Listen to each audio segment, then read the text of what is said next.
இப்பவும் வந்து இப்போ வர்ற கம்பெனிஸோ இல்ல இப்போ இருக்கிற கம்பெனிஸ் இந்த அளவுக்கு வெல்த் கிரியேட் ஆகுமா அப்படின்னா அது யாராலையும் சொல்றது கஷ்டம், ரொம்ப கஷ்டம். வரலாம்.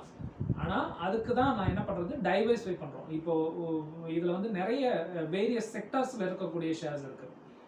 Hotel industry, IT company, pharma company, textiles, இந்த மாதிரி நிறைய வேரியஸ் செக்டர்ல இருக்கக்கூடிய இருக்கு. ஸோ அந்த மாதிரி வேற செக்டர்ல ஒன்று ரெண்டு மூணு கம்பெனி போட்டு ஒரு 20-30 கம்பெனி நம்ம கொஞ்சம் கொஞ்சமாக வாங்கி அக்குமுலேட் பண்ணோம்னா இதுல ஏதோ ஒரு கம்பெனி வந்து மல்டி பேக்கர்னு சொல்லுவோம். அதாவது பல மடங்கு அதோட வேல்யூ இன்க்ரீஸ் ஆகுது. அடுத்த 10 வருஷத்துல 15 வருஷத்துல வந்து இது வரும். அது அகைன் வந்து இந்த வாரன் பஃபேயோட இன்வெஸ்ட்மெண்ட் ரூல் அவர் சொல்லுவார் எப்படின்னா, அடுத்த 5 வருஷத்துக்கு அடுத்த 10 வருஷத்துக்கு இப்போ நீங்க இப்போ இந்த விப்ரோவில் ஏறிடுச்சு அதனால விப்ரோவிலே போய் போடலாம் அப்படின்னா அது பண்ணக்கூடாது. அடுத்த 5-10 வருஷத்துக்கு எந்த மாதிரியான பிஸ்னஸ் வந்து பொட்டன்ஷியல்